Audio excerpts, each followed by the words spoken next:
Marilah kita bertakwa kepada Allah Subhanahu wa taala atas segala nikmat yang Allah berikan kepada kita. Dan salah satu bentuk takwa, perjuangkan haji kita. Perjuangkan haji kita bagi kita yang belum pernah mengerjakan ibadah haji. Ini adalah haji atau ini adalah ibadah yang sangat luar biasa. Ibadah yang menghilangkan kefakiran dan dosa. Perpaduan yang paling diinginkan oleh manusia. Tidak fakir, tidak miskin, dan tidak berdosa. Kalau begitu, tunggu apa lagi ma'asyarul muslimin? Dan setiap rupiah yang kita keluarkan fi sabilillah, di jalan Allah tabaraka wa ta'ala, setiap harta yang kita keluarkan fi sabilillah, di jalan Allah tabaraka wa ta'ala, dan setiap perlengkapan yang kita beli fi sabilillah, di jalan Allah tabaraka wa ta'ala. Lalu apa yang kita ragukan? Seringkali masalahnya bukan masalah teknis, tapi masalah iman.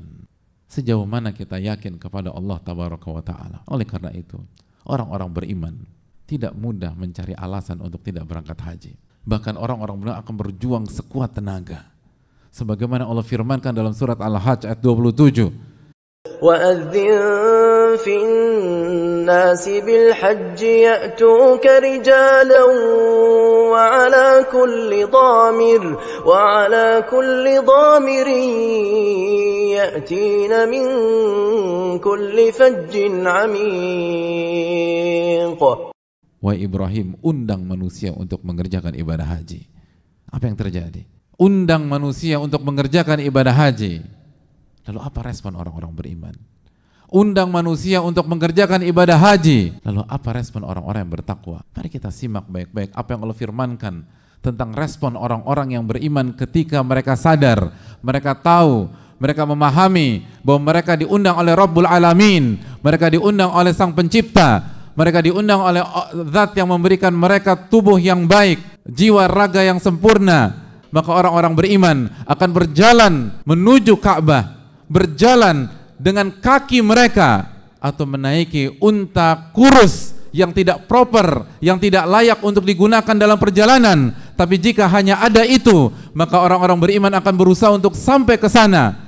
Dan ia tidak peduli, dan mereka tidak peduli betapa capeknya mereka pada saat itu, betapa letihnya mereka pada saat itu. Yang terpenting bagaimana menjadi tamu Allah Subhanahu wa taala. Yang terpenting bagaimana menyambut seruan Allah Subhanahu wa taala. Dan ketika mereka berjalan dan mereka memasuki miqat, mereka bertalbiyah labbaik Allahumma labbaik, labbaik la syarika laka labbaik. Innal hamda wa ni'mata laka wal mulk la syarikalak. Apa arti labbaik hadirin sekalian? Labbaik, aku penuhi undanganmu ya Allah. Aku datang ya Allah. Aku penuhi undanganmu.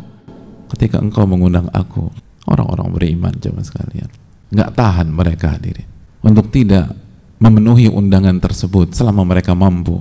Mereka tidak cari-cari alasan. Mereka cari-cari jalan, bukan cari-cari alasan. Jalan yang diridhai oleh Allah, jalan yang dihalalkan oleh Allah tabaraka wa ta'ala, agar bisa menjadi tamu Allah tabaraka wa ta'ala. Apakah kita sudah berusaha mencari jalan tersebut? Apakah kita sudah jujur kepada Allah? Atau selama ini kita tidak terfikir sama sekali? Semoga Allah memberikan kita taufik untuk bisa menjadi tamunya dan menjadi salah satu jamaah haji. Amin ya rabbal alamin.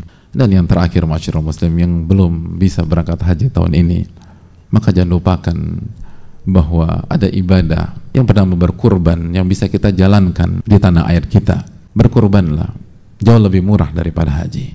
Berkurbanlah, jauh lebih ringan daripada haji. Berkurbanlah dengan apa yang kita bisa kambing sesuai dengan kemampuan kita, atau sapi. Fasalli li rabbika wanhar, dan salatlah dan berkurbanlah hanya untuk Allah tabaraka wa ta'ala.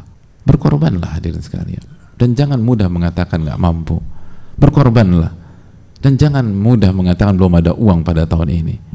Sekali lagi masyarul muslimin, seringkali kalau kita pulang ke rumah kita, lalu kita lihat barang-barang yang ada di ruang tamu kita, barang-barang yang ada di kamar tidur kita, atau kita pergi ke garasi kita, jangankan berkurban, sebenarnya mungkin kita mampu untuk naik haji. Ini yang perlu kita camkan. Tapi kita lebih sibuk untuk mengkoleksi barang misalnya. Kita beli barang yang lebih dari kebutuhan kita. Lalu bagaimana dengan perintah Allah Subhanahu wa ta'ala?